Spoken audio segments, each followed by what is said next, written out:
নমস্কার বন্ধুরা, কেমন আছো তোমরা সবাই? আশা করছি সবাই অনেক অনেক ভালো আছো। আমিও ভালো আছি।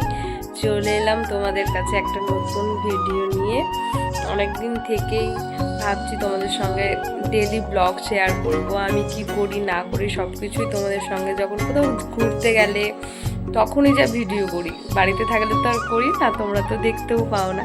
তাই ভেবেছি এবার থেকে ডেলি ব্লগ চালু করব। তাই তোমাদের সঙ্গে কথা বলবো বলে সকাল সকাল চলে এসেছি। এখন বাজে 10টা। সব কিছু সকালের ঘরের কাজ তো আমাকে একাকি করতে হয়। আমার মায়ের তো শরীর ভালো নেই, তোমরা আগের ভিডিওতে তো দেখেইছো।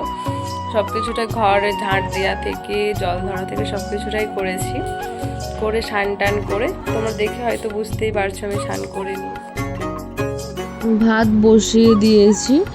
আমাদের আজকে উনুনে রান্না হবে, রাত্রে হলে গ্যাসে রান্না হয়। দেখো কি কি রান্না করব। মা সব আনাজ কেটে দিয়েছে। আমি জামা কাপড় এত কেচেছি, কাটার সময় পাচ্ছিলাম না, সেই কারণে সব কেটে দিয়েছে। শাক ভাজা হবে, মাছ দিয়ে আলু দিয়ে ডাঁটা দিয়ে ঝোল, আর ওই বাটির রসুনটা শাক ভাজাতে দেওয়া হবে। চলো আমরা সবাই মিলে ছাদে যাই।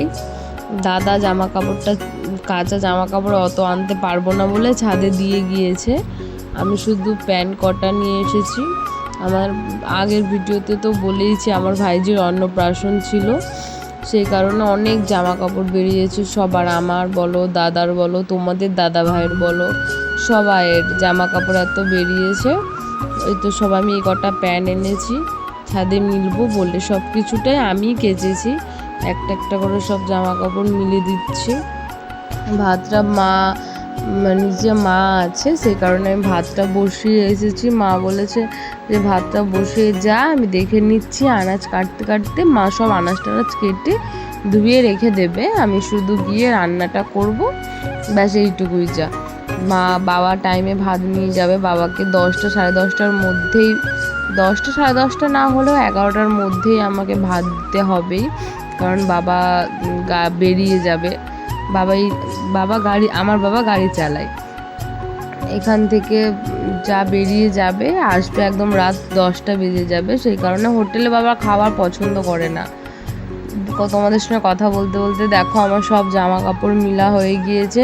নিচে এসে দেখি ভাত হয়ে গিয়ে মা ফ্যান গড়িয়ে মা সব কাটাকাটি করে কড়া টড়া বসিয়ে দিয়েছে ধুয়ে। ডিম সিদ্ধ মা খাবে, কারণ মায়ের শরীরটা অনেক দুর্বল। আমাদের জন্য মাছ, আমি বাবা তোমাদের দাদাভাই মাছ খাবো, দাদা আর মায়ের জন্য ডিম। মা মাছটা ভাজা করতে করতে মাকে বলে তুমি উঠেছো, আমি করে নিচ্ছি। মা শাক ভাজা করে দিয়ে উঠে গেল। ভাত তো হয়ে গিয়েছে, শাক ভাজা হয়ে গিয়েছে, শুধু মাছের ঝোলটা করলেই হয়ে যাবে। মা মাছটাও ভেজে রেখে দিয়ে গেছে, শুধু ডাঁটাটা ভাজবো আর আলুটা ভাজবো, ভেজেই তরকারিটা তুলে দেব। দেখো আস্তে আস্তে সব কিছুটাই,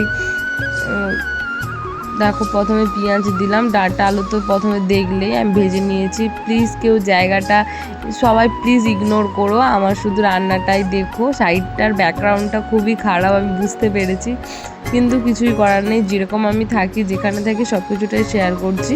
আর কড়াটার অবস্থা কড়াটাতে শাক ভাজা হয়েছিল, সেই কারণে এরকম কালো কালো হয়ে গেছে আর কি।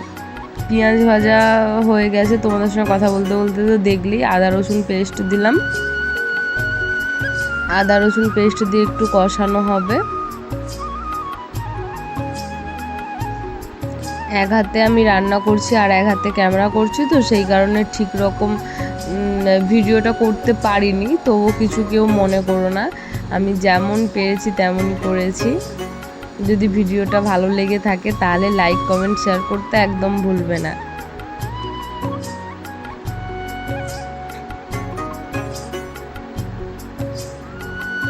আদা রসুন পেস্টটাকে একটু কষিয়ে টমেটোটা দিয়ে দিলাম।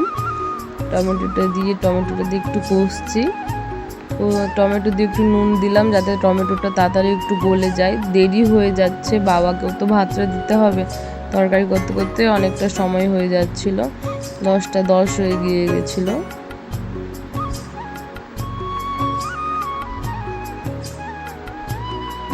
লঙ্কা গুঁড়ো দিলাম, হলুদ গুঁড়ো, একটুখানি মশলা বাটার জলটা দিলাম, জলটা দিয়ে একটু কষাচ্ছি।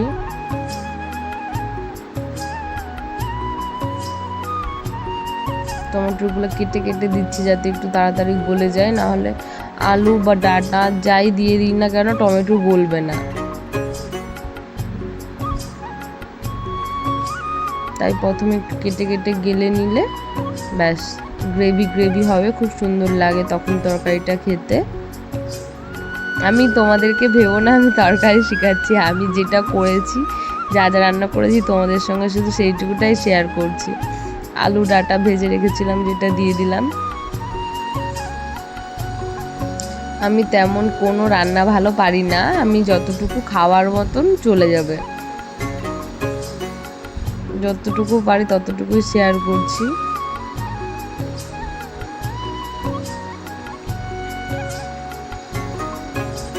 একটু বেশিক্ষণ ধরে কষাতে গিয়ে দেখি না ডাঁটা সব ছেড়ে যাচ্ছে।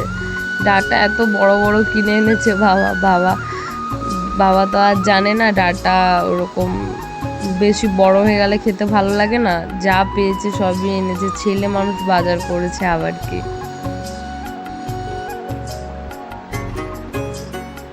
আস্তে আস্তে কষাচ্ছি, কষানো হয়ে গিয়েছে, জল ঢেলে দিলাম। জল না দিলে তো সেদ্ধ হবে না, জলটা দিয়েই দিলাম।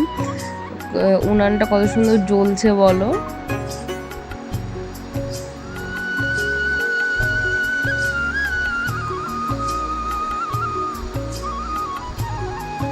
তোমাদের সঙ্গে কথা বলতে বলতে আমার এইদিকে তরকারি হয়ে গিয়েছে। আমি মাছটা ডিমটা ঝোলের মধ্যে দিয়ে দিয়েছি তরকারিটা। তোমাদের সাথে কথা বলতে বলতে আমার তরকারিও হয়ে গিয়েছে, এই যে মাছের তরকারি, শাক ভাজা, ভাত। বাবা ফোন করেছিল যে তাড়াতাড়ির মধ্যে ভাতটা বেড়ে দিতে, সেই কারণে আমি তোমাদেরকে দেখাতেই ভাতটা বেড়ে ফেললাম। ভাত বেড়ে দিয়েছি, ভাত তরকারি শাক ভাজা। বাবা এসেও গিয়েছে, বাবাকে ভাতটা দিয়েও দিলাম। বাবা এবার চলে যাচ্ছে।